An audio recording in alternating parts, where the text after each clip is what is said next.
आदिम तीर्थंकर प्रभु आदिनाथ मुनिनाथ, आधि व्याधि अघमद मिटे तब पद में मम्मात। चरण शरण हैं आपके, तारण तरण जहाज, भव दधी तट तक ले चलो, करुणा कर जिन राज। बोले आदि ब्रह्मा श्री आदिनाथ जी भगवान की जय। परम पूज्य आचार्य भगवंत गुरुदेव श्री विद्यासागर जी मुनि महाराज की जय। बंधा जी के आश्रयकारी श्री अजित नाथ जी भगवान की जय। समस्त मुनि संघ की जय। परम पूज्य मुनि श्री 108 विनम्र सागर जी महाराज की, मुनि संघ की। पिछले कुछ दिनों से आप लगातार एक ऐसा अद्भुत कथानक सती चेलना का सुन रहे हैं, YouTube के माध्यम से भी सुन रहे हैं और बहुत सारे महानुभाव प्रत्यक्ष भी इसका धर्मपान का लाभ ले पा रहे हैं। पिछले सत्र में आपने देखा कि कैसे सती चेलना अपने घर के अंदर मृगावती के जो पुत्र घर के अंदर आया हुआ था, उसको अजीब कृत असंयम, पानी छानने की विधियां, इन सब चीज़ों को बता करके मृगावती और मृगावती के दोनों पुत्रों को उसने बड़ा आश्चर्य में डाल दिया। जब मृगावती के पुत्र से चेलना ने कहा कि दरवाज़ा इतनी तेज़ से बंद नहीं करते, टेबल में ऐसे लात नहीं मारते हैं, इससे भी अजीब कृत असंयम होता है। ये जो चेलना थी, चेलना के साथ जो गुप्तचरी राजकुमार अभय कुमार के कहने पर निरंतर चेलना के साथ लगी रहती थी। गुप्तचरी चेलना के साथ साथ पूरे राज्य का भी एक माहौल अपने मस्तिष्क पर निरंतर बनाती जा रही थी। गुप्तचरी ने आज पहली बार एक आश्चर्यजनक व्यक्ति को देखा। वो व्यक्ति राजकुमार अभय कुमार का विश्वास पात्र व्यक्ति था। गुप्तचरी ने देखा कि मुझे तो अभय कुमार ने गुप्तचरी बना करके चेलना के लिए भेजा, लेकिन यह व्यक्ति मुझे सामने दिखा है, निश्चित ही ये मुझे वापस लेने के लिए वहाँ पर पधारा है कि ये कहने आया है कि तुम्हें पर्याप्त समय दे दिया, अब तुम वापस महाराज अभय कुमार के पास पहुँच करके और उनको यहाँ का पूरा माहौल, वातावरण बताने का प्रयास करो। जैसे ही गुप्तचरी ने उस अपने नगर के, मगध के साम्राज्य के नए गुप्तचर को देखा, गुप्तचरी ने इशारे में बोला कि बस 2 दिन और रुको, 2 दिन में मैं थोड़ी सी जानकारी और एकत्रित कर लूँ।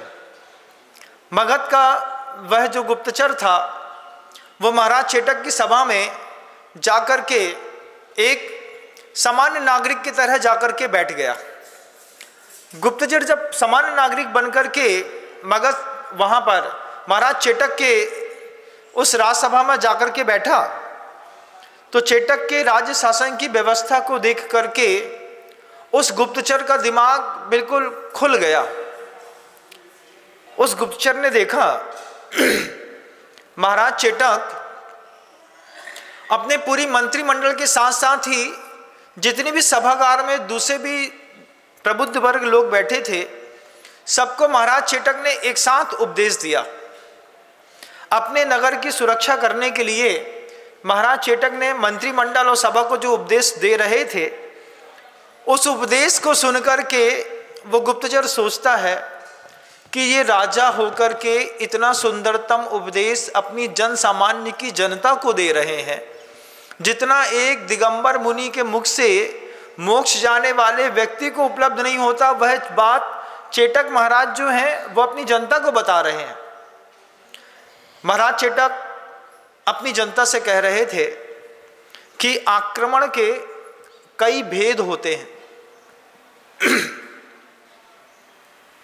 आक्रमण जब कभी भी विदेशी व्यक्ति अपने देश पे करता है तो वो आक्रमण कई बार स्वास्थ्य के ऊपर होता है, कई बार आक्रमण कला और संस्कृति के ऊपर होता है, आक्रमण शिक्षा के ऊपर भी होता है, आक्रमण प्राकृतिक सौंदर्य से छेड़छाड़ करने पर भी होता है, आक्रमण जो होता है वो भोजन के ऊपर भी होता है।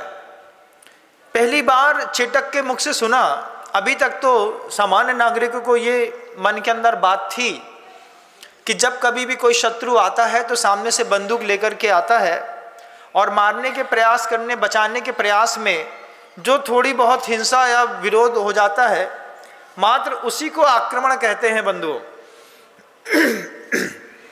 लेकिन जब महाराज चेटक ने जनता से कहा कि आक्रमण सिर्फ वो नहीं है कि आप सामने ये देख रहे हैं कि कोई शत्रु आ रहा है घोड़े हाथी में बैठ करके, वो हमको मारेगा। महाराज चेटक ने कहा कि कला और संस्कृति पर आक्रमण भी आक्रमण है, भोजन के ऊपर आक्रमण भी आक्रमण है। कभी आपको ऐसा लगा कि भोजन के ऊपर आक्रमण भी आक्रमण होता है? अरे महाराज, हमारे भोजन के ऊपर कौन आक्रमण करेगा? निश्चित आपके भोजन के ऊपर आक्रमण कोई नहीं करेगा, लेकिन आपकी मानसिकता पर आक्रमण करने पर आपके भोजन की पद्धतियां अपने आप बदल जाएंगी। ये कभी आपने भी नहीं सोचा था। घर के अंदर रहने वाले वे जो लोग ठरूला, लचका, पापड़, खिचड़ी खाते थे, आज पिज्जा, बर्गर, चाउमीन खाते हैं। तो क्या भोजन पर आक्रमण नहीं है? है। घर के अंदर आटे में मीठा मिला करके खुरमी बना देते थे, रसगुल्ले बना देते थे, आज वे लोग ठंडी आइसक्रीम ठंडी के दिनों में खाते हैं। क्या भोजन पे आक्रमण नहीं है? आक्रमण तो है। क्या संस्कृति पर आक्रमण नहीं है कि जहां पर पहले लिखा जाता था यत्र नार्यस्तु पूज्यन्ते रमन्ते तत्र देवता, उस पर आप आज से 20 साल पहले के मूवी के ए सर्टिफिकेट की ओर जाकर के देखिएगा कि 20 साल पहले जब किसी मूवी को एडल्ट सर्टिफिकेट मिलता था तो उसकी क्राइटेरिया क्या रहता था और आज का क्राइटेरिया क्या हो गया है। ये परिवर्तन हम धीरे धीरे स्वीकार करते हैं। क्या ये कला और संस्कृति पर आक्रमण नहीं है? है। पहले वीर हनुमान और जय संतोषी माँ जैसी पिक्चरें बनती थी तो देखने के लिए टाकीजों में 100 दिन तक हाउसफुल के शो जाते थे। आज कबीर सिंह जैसी मूवी बनती हैं, संस्कृति पर आक्रमण नहीं है? है। हमने धीरे धीरे कितना कुछ स्वीकार करते चले जाते हैं। क्या हमारी शिक्षा पर आक्रमण नहीं है? आक्रमण है शिक्षा पर। पहले जब हमारे यहाँ पे जब शिक्षाएं दी जाती थी तो नालंदा का विश्वविद्यालय जलाने की जरूरत क्या थी उन लोगों को जो बाहर से आए थे, जहाँ पर 6 महीने तक निरंतर पुस्तकों की होलियाँ जलती रहीं, जहाँ पर उठा करके वो लॉर्ड क्लाइव जो था वो 700 जहाज़ों पर सिर्फ शास्त्र ले गया। क्या चुरा करके ले गया? हमारी पुस्तकों के अंदर से आपको कुछ पता ही नहीं है। हमारे यहाँ तो जो बाहर से बताया जाता है बस उतना ही पता होता है। कला पर, संस्कृति पर, भोजन पर, स्वास्थ्य पर, पर्यटन पर, हर चीज़ पर आक्रमण किया जाता है। हमारे कश्मीर में जाइएगा तो पहले कहवा पिलाया जाता था, आज आपको 3 स्टार होटलों में बियर बार और शराब मिल जाएगी। आक्रमण नहीं है? आक्रमण है। जब बाहर से पर्यटन के लिए आया हुआ कोई व्यक्ति हमारी भारतीय संस्कृति के भोजन और पेय पदार्थ को ना पा करके सामान्य जीवन में जीने वाली उन्हीं पदार्थों को पाता है और हमारी संस्कृति को भूल जाता है, ये सब आक्रमण है। महाराज चेटक ने अपनी पूरी जनता को ये बात निरंतर समझा रहे थे कि शिक्षा पर, स्वास्थ्य पर, संस्कृति पर, कला पर, भोजन पर, विज्ञान पर, हस्तकौशल पर जो राजा नियंत्रण नहीं रखता है उसको राजा होने का कोई अधिकार नहीं है। फिर से बोलता हूं वो बात, कला पर, संस्कृति पर, स्वास्थ्य पर, शिक्षा पर, भोजन पर, पर्यटन पर जो राजा नियंत्रण नहीं रखता उसको राजा होने का कोई अधिकार नहीं है। स्वास्थ्य पर भी नियंत्रण रखना पड़ता है और स्वास्थ्य सिर्फ भोजन संबंधी नहीं होता है। 5 इंद्रियों से हम जो चीज अंदर लेते हैं वे 5 इंद्रियों से लिए जाने वाली हर चीज जिससे हमारी आत्मा तृप्त या संतप्त होती है, उस पांचों इंद्रियों के भोजन को भोजन कहते हैं। मानसिक स्वास्थ्य भी मायने रखता है। हमारी स्पर्शन इंद्रिय संबंधी जो भोजन है वो भी हमारा धीरे धीरे बदल रहा है। अरे महाराज, स्पर्शन इंद्रिय संबंधी भोजन बदल रहा है। ग्लोबल वार्मिंग जो है, क्या वो 42 टेम्परेचर से 48 टेम्परेचर पर आपको नहीं ले गई?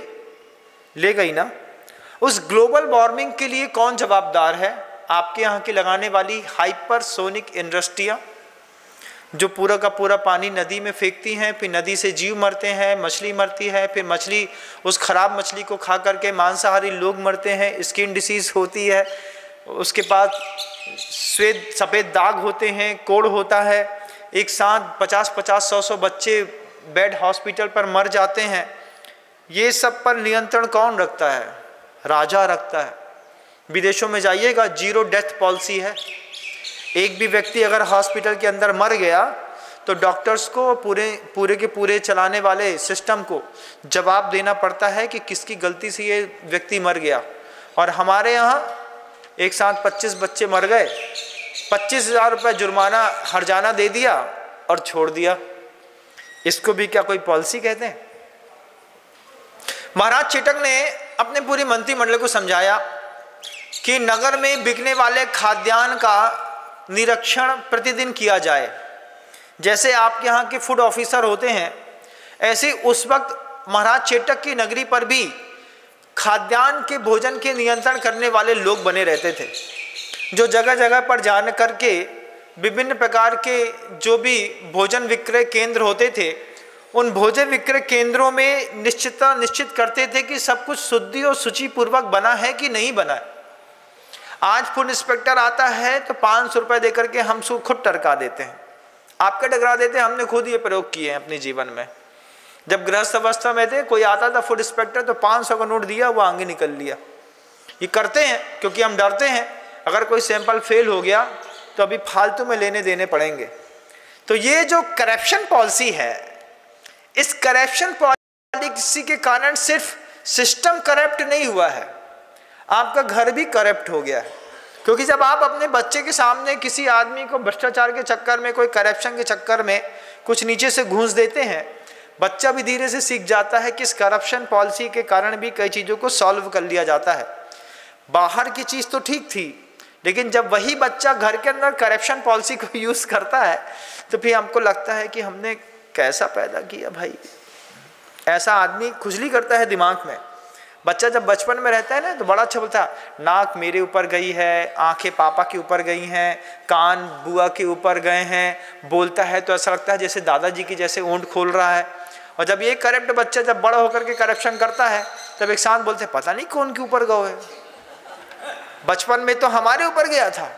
बड़ा होकर के महाराज खानदान के एक लक्षण दिखाई नहीं देते लड़के में।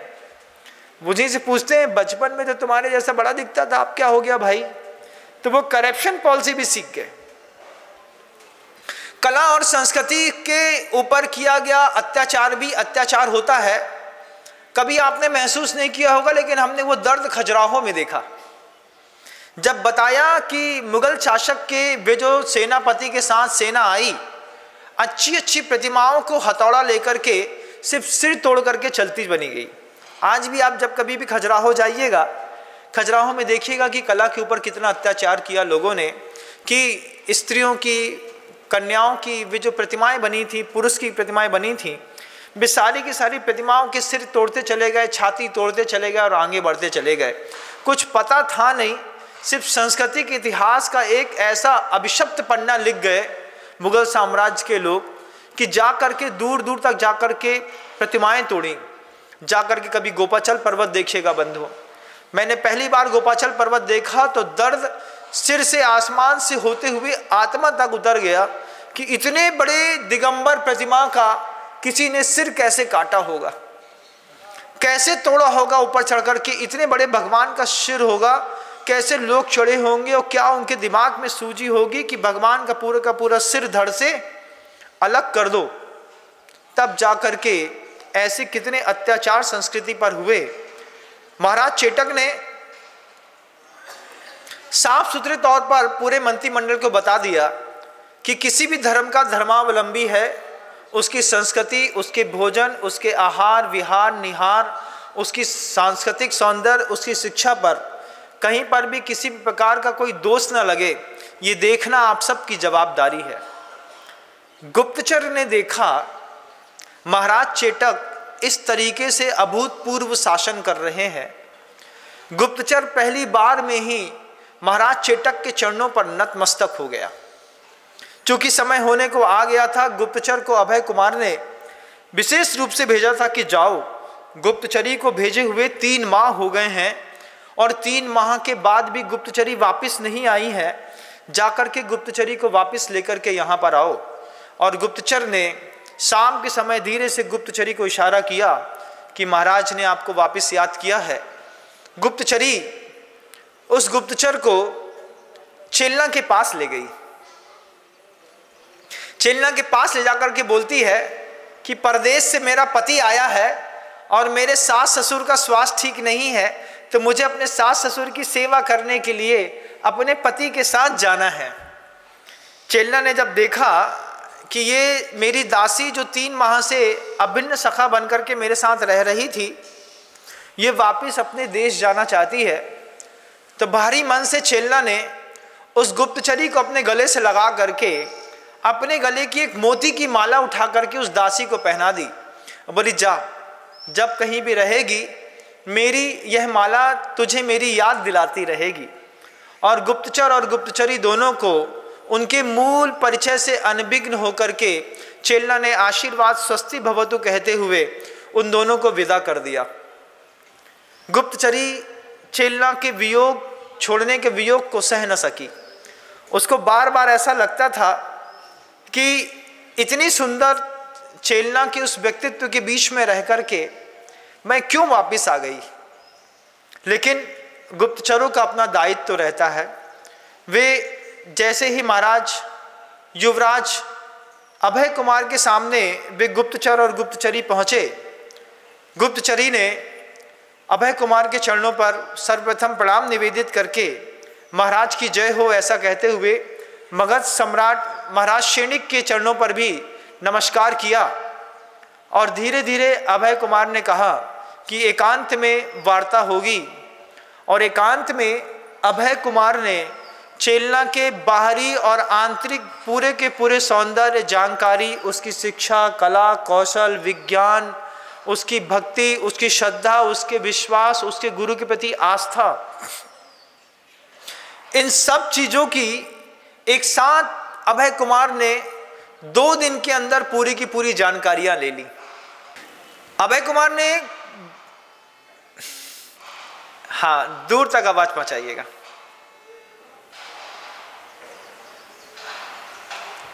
वो टीन शेड है, कुछ खुल रहे हैं, उसके लिए आवाज जा रही है। अभय कुमार ने चेलना से पूरी जानकारी लेने के बाद मगध के सम्राट महाराज शेणिक से कहा कि पिताश्री, मैंने पूरी जानकारियां चेलना के बारे में ले ली है। आप बिल्कुल भी विकल्प न करें, मैं बहुत शीघ्र ही चेलना को आपके पास तक लाने का पूरा उद्यम करूंगा। और अभय कुमार ने शाम के समय मगध के उस पूरे साम्राज्य में रहने वाले जितने भी जैन कुल के श्रेष्ठी थे, सारे के सारे श्रेष्ठियों को वहां पर आमंत्रण दे दिया। आमंत्रण देने के बाद बुद्धिपूर्वक दबाव देकर के श्रेष्ठियों से कहा कि आप अपने अपने पुत्रों को बड़े बड़े हीरे, मोती, माणिक, पन्ना लेकर के हमारे साथ कुछ दिनों के लिए भेजिए। श्रेष्ठियों को लगा कि अगर युवराज अभय कुमार की बात न मानी तो निश्चित ही युवराज अभय कुमार हमें विशेष प्रकार का कोई दंड देंगे, क्योंकि युवराज अभय कुमार विधर्मी हैं। जैन धर्मावलंबी, जैन धर्म की अहिंसा से युवराज अभय कुमार तनिक भी परिचित नहीं है। महाराज शेणिक, सोचिए, जिन्होंने आगे चल करके महाराज भगवान महावीर स्वामी से, गौतम गणधर से 60,000 से ऊपर प्रश्न किए, वे महाराज शेणिक भी जब तक भगवान नहीं मिले थे तो मांस भक्षी थे। वे मांस खाने वाले अभय कुमार, और वहाँ पर इस तरीके के मांसाहार का सेवा करने वाले वे सैनिक किसी अन्य मत के अनुयायी थे। ये तो चेलना की कृपा थी कि एक नरक गति में जाते हुए कोयले को रगड़ करके उन्होंने हीरा बना दिया। अभय कुमार ने कहा सारे के सारे जैन धर्मावलंबियों के प्रमुख श्रेष्ठियों से कि अपने अपने पुत्रों को विशेष प्रकार के रत्नों को देकर के हमारे साथ व्यवसाय के लिए भेजिएगा। अभी कुछ ही दिनों में हम अपने मनोरथ को पूर्ण करके वापस आएंगे। श्रेष्ठियों को मजबूरन अपने सारे के सारे जवान पुत्रों को साथ में भेजना पड़ा। अभय कुमार ने एक रत्न व्यवसायी का अपना रूप बनाया। घोड़े लिए, ऊंट लिए, अच्छे अच्छे रत्न इकट्ठे किए और अच्छे सारे रत्न इकट्ठे करने के बाद अभय कुमार ने वे जितने भी जैन धर्मावलंबी थे उन जैन धर्मावलंबी नवयुवकों को साथ में लेकर के धीरे से मगध से विशालपुर नामक नगर में प्रवेश करने के लिए अपने दलबल को तैयार करके वहां से प्रस्थान कर लिया। प्रस्थान किया और बीच में जितना भी रास्ता तय करने के लिए जगह समय शेष था, उस शेष समय पर अभय कुमार निरंतर जैन धर्म के बारे में उन राजकुमारों से, उन दूसरे भी श्रेष्ठी पुत्रों से निरंतर पता करते रहते थे। भगवान कैसे होते हैं, वीतरागता क्या होती है, सर्वज्ञता क्या होती है, पंच परमेष्ठी क्या होते हैं, पंच परमेष्ठी को नमस्कार करने से पाप कैसे नष्ट होते हैं, सामायिक क्या होती है, प्रतिक्रमण क्या होती है, कल्पद्रुम महामंडल विधान क्या होते हैं, समवशरण क्या होता है, कल्प वृक्ष क्या होते हैं। ये ऐसे शब्द सुबह से लेकर शाम तक पूरे समय में अभय कुमार उन श्रेष्ठी पुत्रों से छोटी छोटी बातों को पता करते रहे।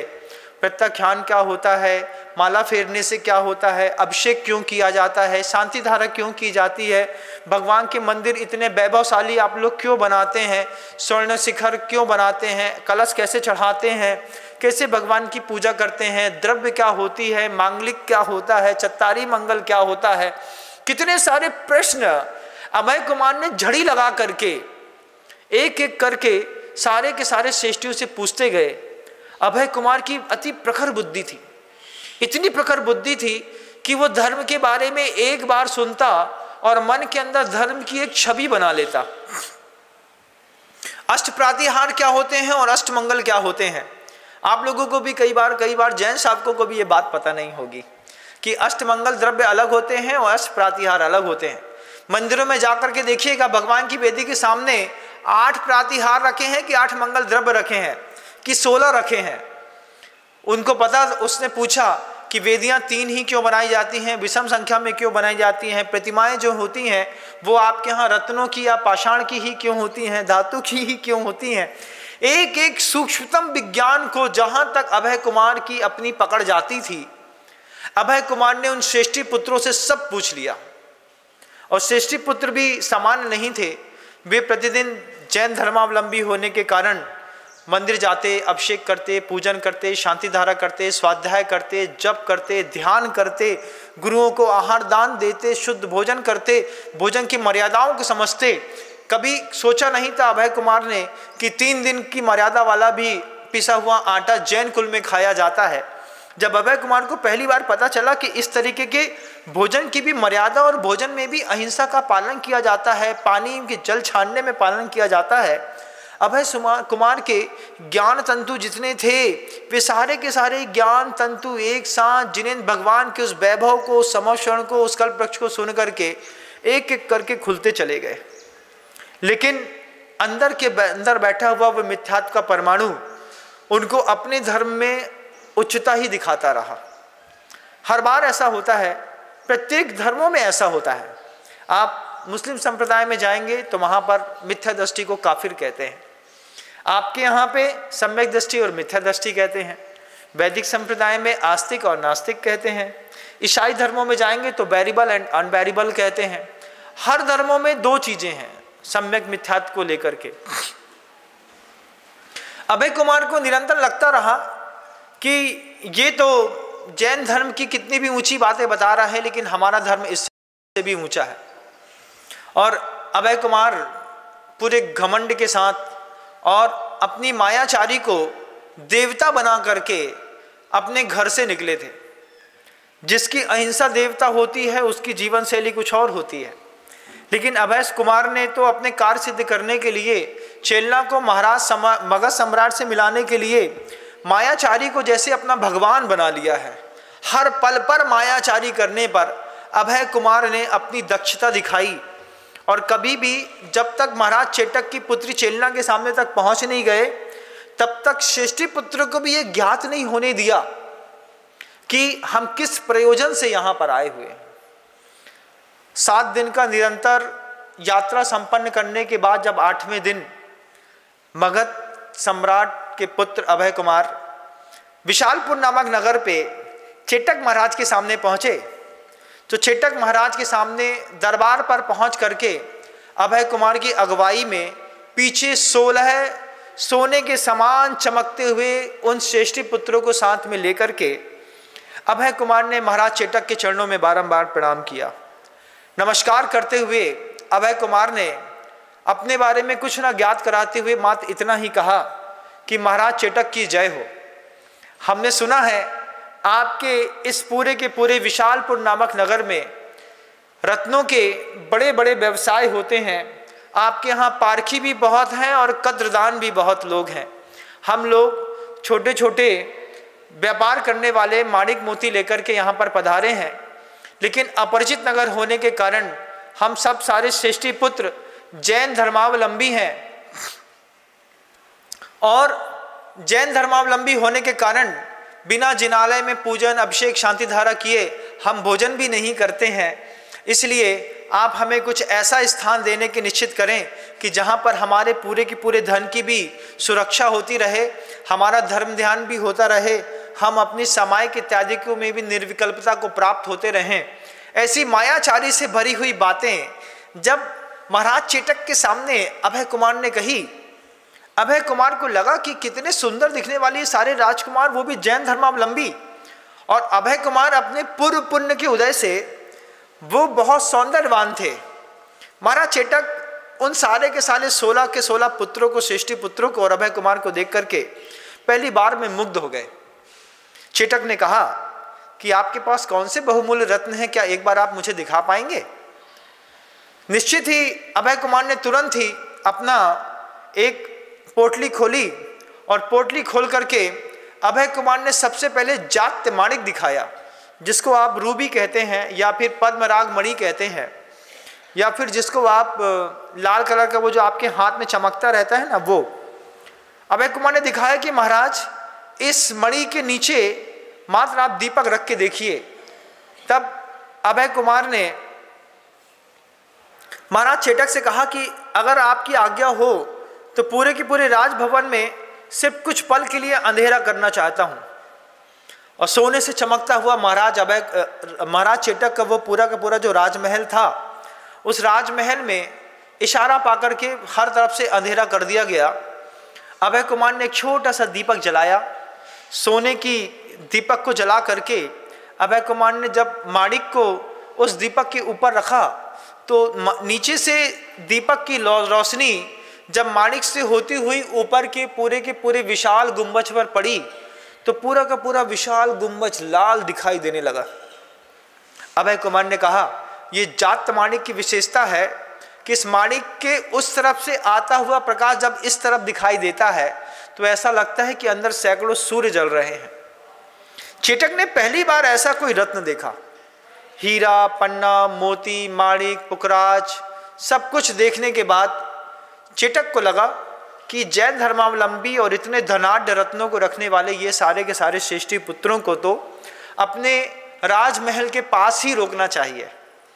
और अभय कुमार ने जहाँ पर पुत्रियाँ रुकी रहती थी, उनका जो राजमहल था, उस राजमहल के सामने एक खाली अतिथि महल बना हुआ था, जिस पर भी रत्नों की बड़ी बड़ी प्रतिमाएं शांतिनाथ भगवान की वहां पर बनी हुई थी।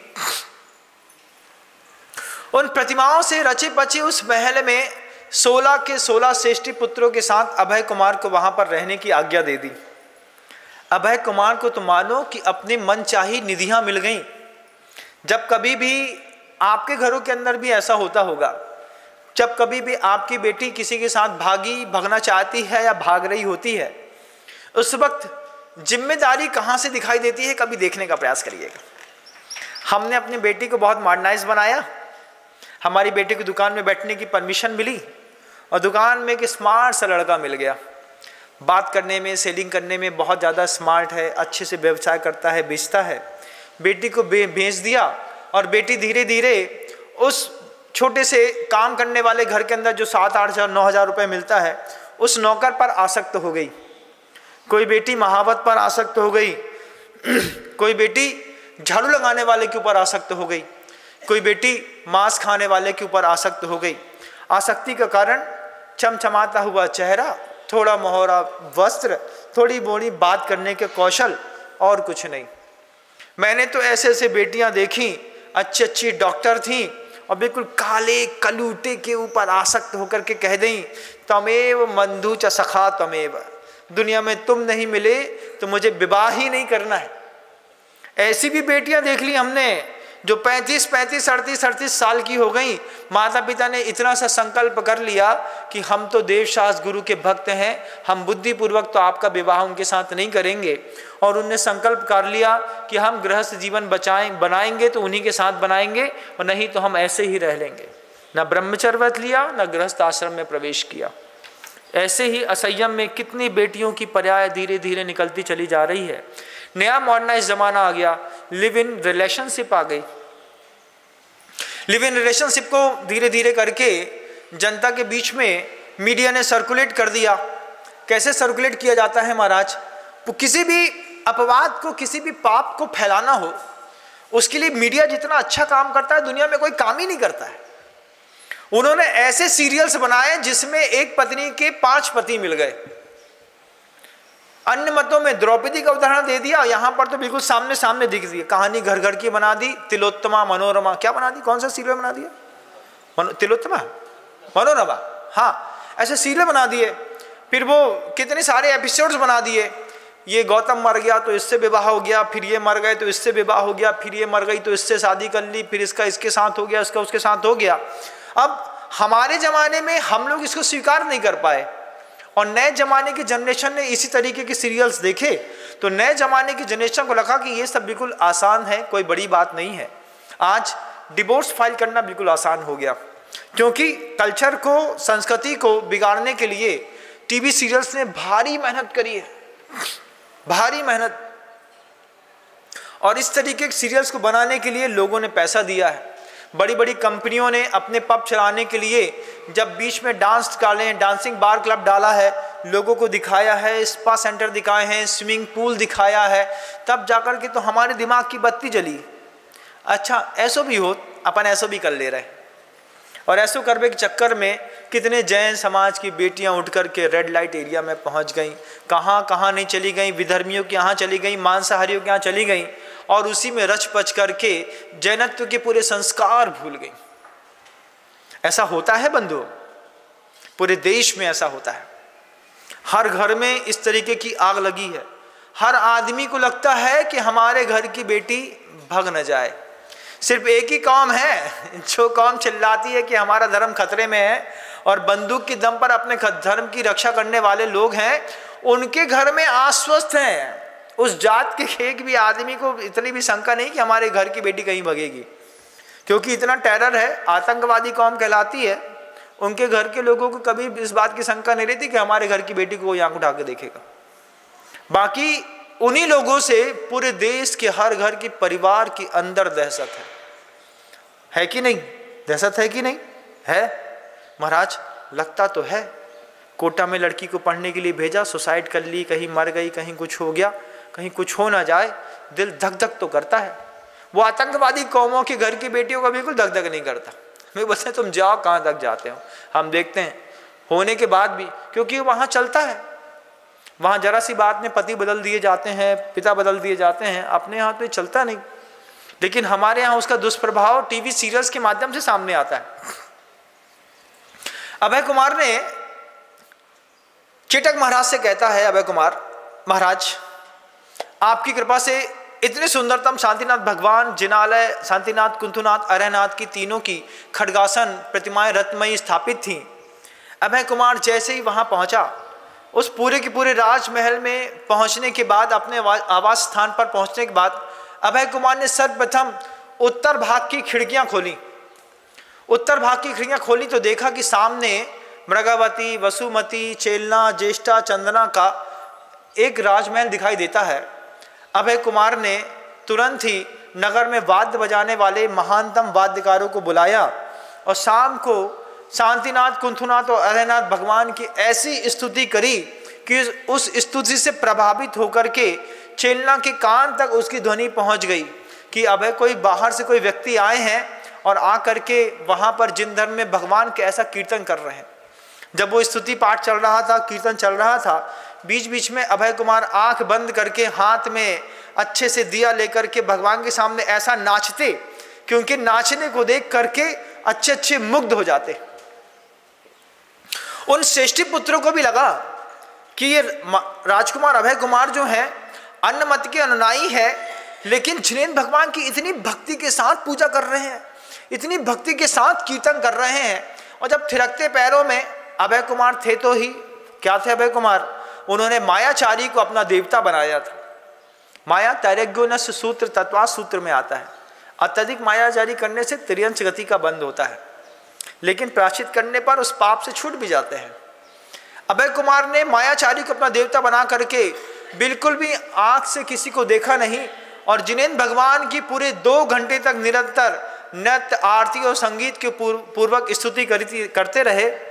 रत्न बेचने तो अभय कुमार आए नहीं थे, अभय कुमार तो आए थे रत्न को चुराने के लिए।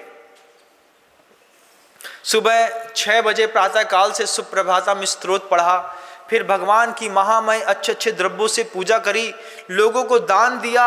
अतिथि संविभाग व्रत का पालन करने के लिए रत्नों के हीरे से जड़े हुए कलश को लेकर के अभय कुमार शुद्ध सोले के धोती दुपट्टे पहन करके अपने रास्ते में नीचे उतर करके चौक उनने पूरा तो मूंगा को चूर करके चौक पूरा और पूर करके अतिथि संभाग विभाग व्रत का पालन करने के लिए ऐसा माया दिखाते हुए कि आकाश मुझे कोई दिगंबर मुनिराज मिलते तो पहले मैं मुनि महाराज को आहार दान देता, उसके बाद भोजन करता। ये सब जब बातें महाराज चेटक के कान तक पहुंची और ज्येष्ठा के कान तक पहुंची जो चेलना की बड़ी बहन थी, तो ज्येष्ठा को लगा कि इतने सुंदर राजकुमार और इतने सुंदर श्रेष्ठी समुदाय पढ़ा रहा है, एक बार जाकर के देखना चाहिए। ज्येष्ठा ने उनके कक्ष पर जाने से पूर्व में अपने कक्ष में एक गुप्तचर के माध्यम से उनकी जानकारी इकट्ठी कर ली और जब गुप्तचर ने बताया कि वे 17 हैं कुल मिलाकर के संख्या में और जिनेंद्र भगवान की अनुपम भक्ति करते हैं, पूजा करते हैं, स्तोत्र पाठ करते हैं, कीर्तन करते हैं, नृत्य करते हैं और उनमें से जो प्रमुख हैं वे अभय कुमार तो भगवान के मंदिर के सामने ही दहरी पर सोना पसंद करते हैं। इतनी भक्ति दिखाए कोई व्यक्ति तो किसका मन नहीं डोल जाता। हमारे यहाँ भी जो बेटियां रहती हैं वो भी पहले शुरुआत में जब किसी का किसी के साथ अनुबंध हो जाता है, प्रेम प्रसंग चलने लगते हैं, तो वो सामने वाला लड़का भी बोलता है, अरे तुम जो कहोगी सब, तुम्हें हमारा धर्म स्वीकार करना पड़ेगा। हाँ तुम जैसा कहोगी वैसा, तुम बोलो कहाँ चलना है, तो वो भैया टीका चंदन भी लगा लेगा, वो कलावा भी बांध लेगा, वो जाकर के मंदिर में ढोंक भी दे लेगा, परिक्रमा भी लगा लेगा, अष्टमी चौदस का उपवास भी कर लेगा। सुनो पहले वो ऐसा करता था, आज तो उसने अष्टमी का उपवास किया है, ओ हो अष्टमी को मौड़ा ने उपवास कर लो है, उसके पीछे कारण तो देखो कि वो भगवान से प्रेम नहीं है, वो तुम्हें पाना चाहता है। यही लड़के जो इस तरीके की नौटंकी करके हमारे घर की बेटियों को अगवा करते हैं, उठाते हैं, जब ये बेटियां इनके घरों में पहुंच जाती हैं, उनकी स्थितियां देखो, उन परिवारों से पूछो जिनके घरों की बेटियां अन्य मतों के घरों में गई हैं, किस तरीके की त्रासदी और दुख भोगती हैं। 1-8% बेटियां निकल जाएं 100 में से जो बोले कि हमें कोई तकलीफ नहीं है, नहीं तो त्रासदी झेलनी ही पड़ती है। बेटी त्रासदी झेलती है, उसके बाद बेटी की जो संतान पैदा होती है और मांसाहारी घरों में जाती हैं, तो चला करके उनके दादा दादी कभी अंडा कभी दूसरी चीज़ें मुंह में ठूसते हैं। हमारे खाल का घंदांग का बेटा है, हमारे यहाँ तो खाया जाता है, तुमको तो खाना पड़ेगा। अब बड़ी कंट्रोवर्सी होती है, हम शुद्ध अहिंसक मांसाहारी कुल में प्रेम के चक्कर में विवाह कर लिया, अब ये जितने के जितने बच्चे हैं, अब ये मांस खाएं कि अनछना पानी पिए कि पानी छान के पिए और अभिषेक करें, ऐसा होता है। अचानक बेवजह अगर प्रेम होता है तो ध्यान रखिएगा बेवजह नफरत भी होती है। जब आपको सामने वाले से बेवजह प्रेम हो गया, कोई कारण नहीं था, तो बेवजह आपको जब उससे नफरत होगी तो ये प्रेम के चक्कर में जो आपने इतना बड़ा विस्तार कर लिया है, उस विस्तार को आप समेटेंगे कैसे, एक बार कभी चिंतन करिएगा बंधु। दूर तक जो मेरी बहनें हैं, वो हर बहन जो मुझे गौर से सुनती है उसको मैं अपनी छोटी बहन ही मानता हूँ। मुझे ऐसा लगता नहीं कि मैं उद्बोधन किसी श्रावक को या किसी देश की जनता को दे रहा हूँ। मैं हमेशा अंदर में ये अनुभूति पैदा करता हूँ कि मैं अपने परिवार के लोगों से संवाद कर रहा हूँ, और परिवार के लोगों से संवाद करने पर जो घर के अंदर कंडीशन घटती हैं, अगर उनको नहीं बताया, वक्त रहते उनको चेतना झंकृत नहीं करी, तो मेरे ही परिवार की कोई बेटी या बहन बहक जाएगी। बताने के लिए उद्देश्य कथा मात्र कथा नहीं है, कथा एक स्थितिकरण भी है, कथा एक उपगूहन भी है, कथा एक वात्सल्य भी है, कथा एक प्रभावना भी है बंधु, कथा एक निशंकित गुण भी है। सम्यक दृष्टि का जो गुण होता है कि इससे हम किसी बातों का उपगूहन कर सकें, किसी का स्थितिकरण कर सकें, कहीं धर्म की प्रभावना कर सकें। इसलिए साधु महाराजों के उपदेश होते हैं, आत्मार्थम अनात्मार्थम बिना रागई शास्ता शास्ति सतोहितम। बिना किसी राग द्वेष के इन उपदेशों का मात्र एक उद्देश्य रहता है कि वे गृहस्थ जो इन उपदेशों को धैर्यपूर्वक सुन रहे हैं, वे अपने गृहस्थ जीवन को और थोड़ा संवार सकें। अभय कुमार ने चेटक से निवेदन किया कि महाराज यहाँ रुकने को मौका मिले, और चेटक ने थोड़ी सी मौका क्या दे दिया। आज अभय कुमार की झूठी भक्ति देख करके सच्ची ज्येष्ठा चंदना और चेलना के मन के अंदर वो बात पैदा हो गई कि इन लोग इतने सुंदर सौंदर्यवान और व्यापारी होते हैं, चलो रत्नों के महाने ही सही, लेकिन उनसे वार्तालाप करके देखें तो वो कौन है, कहाँ से आए हैं, क्या करते हैं, कौन सा कुल है, कौन से गोत्र हैं, माता की जाति क्या है, कुल धर्म क्या है, क्या पालन करते हैं। ज्येष्ठा ने थोड़ी बहुत परख निकाली और ज्येष्ठा को पता चला कि अभय कुमार जैन है और ये मगध सम्राट महाराज शैणिक के उस पूरे नगर से पधारे हुए हैं। तो अभय पूरी की ज्येष्ठा चंदना और चेलना को मगध के बारे में जानने की अंदर उत्कंठा पैदा हुई।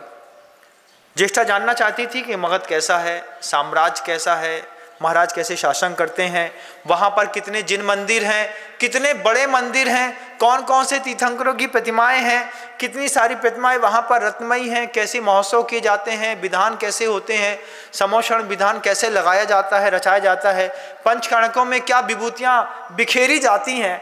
ये सब बातों को जानने के लिए चंदना और ज्येष्ठा ने उस अभय कुमार से वार्तालाप करने की सोची। ये कुछ विचार कर ही रही थी कि चेलना बीच में कुछ कह बैठी। चेलना और चंदना के बीच में क्या संवाद हुआ, इसको जानने के लिए हम कल पुनः उपस्थित होंगे।